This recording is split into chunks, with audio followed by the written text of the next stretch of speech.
Vou começar também por partilhar aqui a minha apresentação. Pedia só para confirmarem quando estiverem a ver.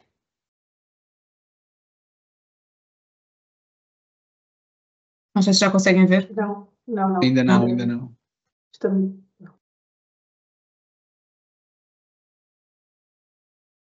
Agora sim. Já está? Ok. Penso que esteja em modo de visualização. Ainda não está em modo. Ainda não está, mas consegue visualizar-se, sim. Já está. Agora sim. Parece. Ok, obrigada. Então, vou também tentar aqui abreviar um bocadinho a minha apresentação, considerando aqui o avançar da hora, mas há aqui algumas coisas que não podiam deixar de ser ditas relativamente aqui à negociação coletiva. E vou começar aqui por fazer uma explicação sobre como é que dividi esta apresentação. No fundo, vou fazer aqui um primeiro momento para um breve enquadramento relativamente ao tema e alguns conceitos que considero que são essenciais para que se consiga perceber o desenvolvimento da apresentação. E depois, no segundo, e diria que o principal momento, vou aqui referir-me às principais alterações que acho que merecem destaque no âmbito da negociação coletiva, aqui no âmbito da agenda de trabalho digno. Começando desde logo aqui pelo enquadramento, importa sempre recordar que, neste caso, a negociação coletiva e a celebração de uma convenção coletiva de trabalho, que vai decorrer precisamente desta negociação, é um fenómeno, ou ambas são um fenómeno de autorregulamentação de interesses, e sendo um fenómeno de autorregulamentação de interesses, se for bem sucedido, vai haver aqui um sucesso na garantia de interesses de ambas as partes, ou seja, por um lado, trabalhadores e, por outro lado, empregadores. Os trabalhadores, por um lado, vão conseguir, por força de negociações equilibradas e estando representados por sindicatos, conseguir aqui, no fundo, uma maior equipariedade com a entidade empregadora, portanto, vão se pôr aqui num plano de maior igualdade e vão conseguir garantir uma melhor defesa dos seus direitos e dos seus interesses. Por outro lado, o empregador também, ao conseguir, nomeadamente, um ambiente de paz social, vai conseguir, naturalmente, por exemplo, uma maior competitividade no âmbito do setor em que se enquadra e para a empresa em causa, o que é sempre bastante relevante. Por estes motivos e outros mais que poderíamos aqui apontar, a negociação coletiva é muito importante e, portanto, deve ser protegida enquanto tal. E como iremos ver, uma das alterações aqui no âmbito da agenda de trabalho digno foi precisamente o reforço da negociação coletiva e esta proteção. Há também, fazendo aqui algumas breves referências, desde logo uma proteção constitucional desta ideia que acabei de expressar, nomeadamente no artigo 56, em que nos diz desde logo que compete às associações sindicais exercer o direito à contratação coletiva, o qual é garantido nos termos da lei, sem prejuízo das referências também importantes que existem no âmbito do Código do Trabalho. O produto por excelência aqui da negociação coletiva vai ser, portanto, a convenção coletiva, como também já referi inicialmente, que pode revestir uma de três formas: um acordo coletivo de trabalho, um contrato coletivo de trabalho ou um acordo de empresa. E para que só consigamos perceber aqui depois o decurso da apresentação, importa só explicar o que é, portanto, de forma breve, uma convenção coletiva de trabalho, que é, no fundo, um contrato celebrado entre dois sujeitos, nomeadamente uma associação sindical e um empregador ou uma associação de empregadores, pode dar-se esse caso, e em que se vão estabelecer, neste caso, um conjunto de regras que vão reger as condições de trabalho. Achei importante aqui, para o início da apresentação, após este enquadramento e estes conceitos, destacar aqui, no fundo, algumas palavras-chave que vão aqui expressar quais é que são as principais alterações que vou aqui referir. Desde logo, um maior dinamismo que é conferido à negociação coletiva e, interligado com este maior dinamismo, portanto, a promoção da contratação coletiva, que também já aqui introduzi. Depois, a questão da limitação da escolha da convenção, como iremos ver.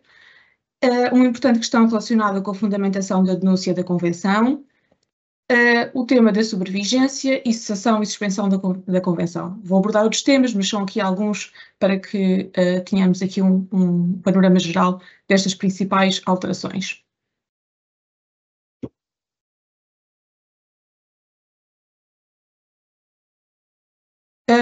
Como referi no início, e aqui uma das principais alterações tem a ver com o reforço do papel do Estado na promoção da negociação coletiva. Portanto, o artigo 485 do Código de Trabalho tendo em conta esta importância que já foi muito referida da negociação coletiva, estabelece o dever do Estado de promover a contratação coletiva entre empregadores e trabalhadores. E à luz deste preceito, deve, portanto, promover a contratação coletiva de forma a que, existindo uma convenção coletiva, ela seja aplicável ao maior número de trabalhadores e empregadores. Portanto, este é o objetivo macro e que está aqui presente neste artigo 485 e que já existia antes da Agenda do Trabalho Digno. No entanto, houve aqui algumas alterações recentemente e, para além deste grande objetivo, o artigo 485, número 2, vem afirmar igualmente, neste caso, que o Estado não só deve fazer esta promoção, como deve criar um conjunto de incentivos à contratação coletiva no âmbito, nomeadamente, de políticas específicas, por exemplo, adotando medidas que privilegiem as empresas outorgantes de convenções coletivas recentemente celebradas ou revistas, já iremos ver o que é que se entende por este conceito, e estas medidas ou incentivos são criados no quadro de acesso a apoios ou financiamentos públicos, inclusivamente, por exemplo, diz-nos o Código de fundos europeus, procedimentos à contratação pública ou até mesmo incentivos de natureza fiscal. Portanto, diria que houve aqui, no fundo, uma espécie de uma concretização de apoios concretos que devem ser criados para conseguirmos, tal como já existia previsto no artigo 485, a promoção da contratação coletiva.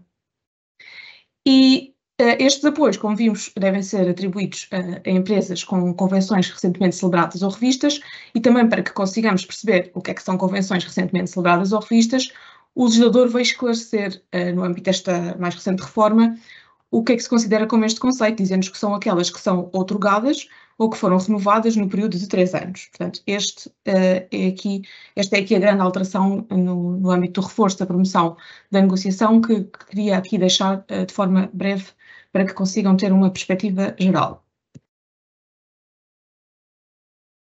Depois, um segundo tema que também referi ali quando apresentei o meu esquema sobre as palavras-chave que considerei relevantes aqui no âmbito da nossa apresentação, tem a ver propriamente com o regime da adesão individual.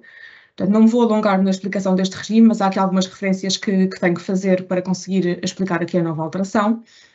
E, portanto, em regra, não obstante a aplicação das convenções coletivas se pautar pelo princípio da filiação, existem exceções, sendo possível, nomeadamente aos trabalhadores que não são filiados em sindicatos outorgantes dessa convenção em causa, serem abrangidos também pela convenção. E uma dessas exceções tem precisamente a ver com o regime da adesão individual. Portanto, é um mecanismo que está previsto e já estava previsto antes da Agenda do Trabalho Digno no artigo 497 do Código de Trabalho e está, como podemos ver aqui no esquema, sujeito a um conjunto de requisitos. Desde logo, há aqui um requisito relacionado com a vontade do próprio trabalhador aderir no prazo tem que ser no prazo de 3 meses após a entrada em vigor da convenção ou após o início do contrato de trabalho, se naturalmente este for posterior, o que faz todo o sentido. Há aqui uma outra limitação relacionada com o limite temporal de 15 meses, ou seja, mesmo que o trabalhador faça a adesão individual à convenção coletiva, só pode estar por ela abrangida durante 15 meses, e, portanto, estes eram aqui duas das limitações que já existiam antes da Agenda do Trabalho Digno. Portanto, era um regime possível, mas com alguns condicionantes. No entanto, agora no âmbito da Agenda do Trabalho Digno, tal e qual como tenho aqui no título, houve uma restrição à adesão individual, deixando de ser possível, neste caso, ao trabalhador escolher a aplicação de uma CCT, de uma Convenção Coletiva de Trabalho, estando abrangido já por uma portaria de extensão. Portanto, nem chegamos a aplicar os requisitos, caso tal aconteça. De forma breve, aqui uma das outras alterações que merecem aqui destaque na apresentação tem a ver com a fundamentação da denúncia da Convenção.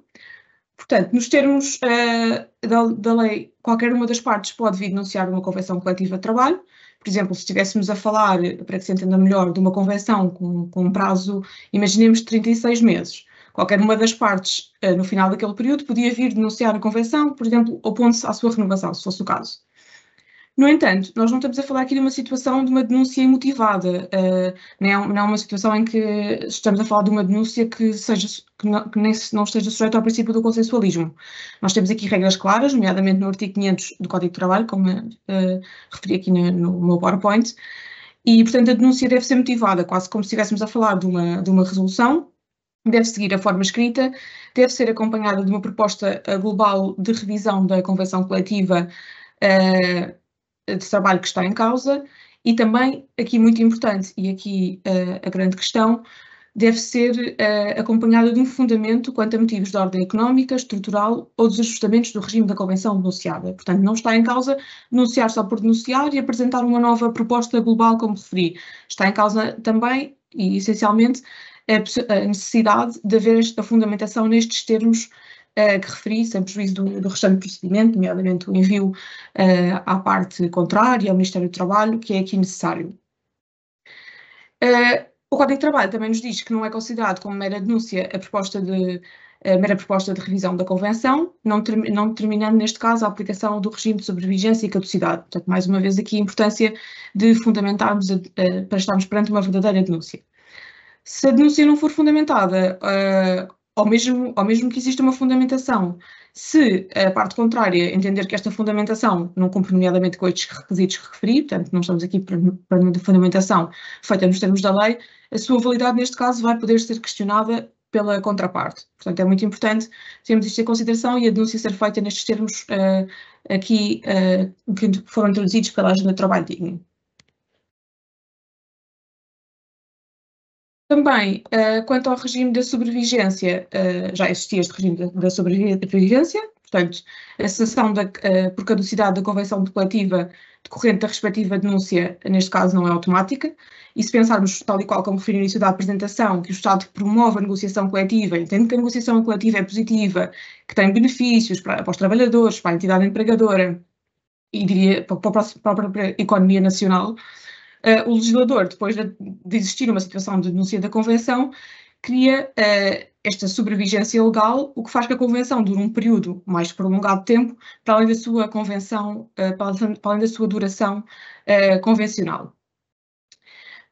E, portanto, nos termos, neste caso do artigo 501, número 6 do Código de Trabalho, decorrido um período de 12 meses ou 18 meses, consoante esteja em causa a situação em que a Convenção se encontra, vai-se manter ainda em vigor durante 45 dias após qualquer uma das partes comunicar ao Ministério do Trabalho que a negociação terminou sem acordo e há aqui, portanto, uma caducidade, e a caducidade por todos os efeitos nos termos que estão mesmo previstos neste artigo. Isto significa, portanto, que após o período de 12 ou 18 meses, a Convenção se mantém ainda durante estes 45 dias com o objetivo que referi,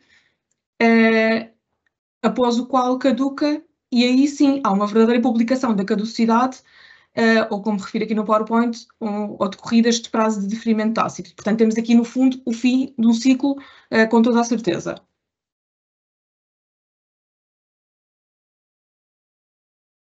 Relativamente aqui às formas de cessação da convenção coletiva, começo aqui por destacar novas formas, porque houve aqui uma alteração neste âmbito aqui das formas de cessação da convenção coletiva, sendo que, neste caso, as últimas duas que estão aqui elencadas, elenquei-as aqui porque houve uma alteração na própria ordenação das formas que já existiam. As verdadeiras novas formas de convenção são, portanto, a primeira e segunda aqui elencadas.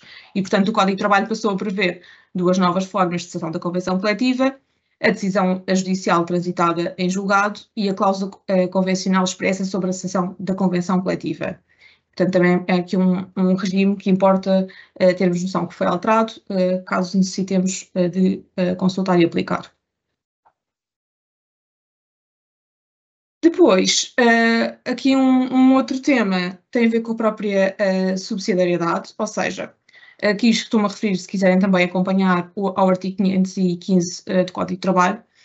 Este artigo vem, por sua vez, determinar que a portaria de extensão só pode ser aplicada na ausência de um instrumento de regulamentação coletiva negocial, é o que nos diz o artigo 515, número 1 do Código de Trabalho. No entanto, esta regra não vai impedir a aplicação de uma portaria de extensão aos trabalhadores, neste caso, naturalmente não filiados num determinado sindicato, numa associação sindical, desde que eles tenham aderido a uma convenção coletiva, quando o período previsto, neste caso no artigo 497, número 3, já tenha decorrido. Mas é muito importante frisar esta questão da adesão à convenção, portanto, só se aplica este regime, neste caso, da adesão.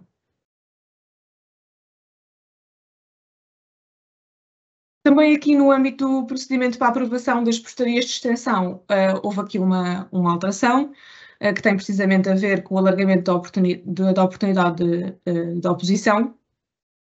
E neste caso, o artigo 516, é o que está aqui em causa quanto ao procedimento, determina que a grande competência, ou a principal competência e regra para o processo de aprovação de uma portaria de extensão é do Ministro responsável pela área laboral, salvo, como está aqui no segundo momento do esquema, se existir uma oposição por motivos de ordem económica. E neste caso, existindo uma oposição, estamos perante uma situação em que vamos ter aqui uma aprovação da portaria de extensão que é determinada por uma competência conjunta, neste caso pelo Ministro que referi, mais pelo Ministro responsável pelo setor da atividade em causa.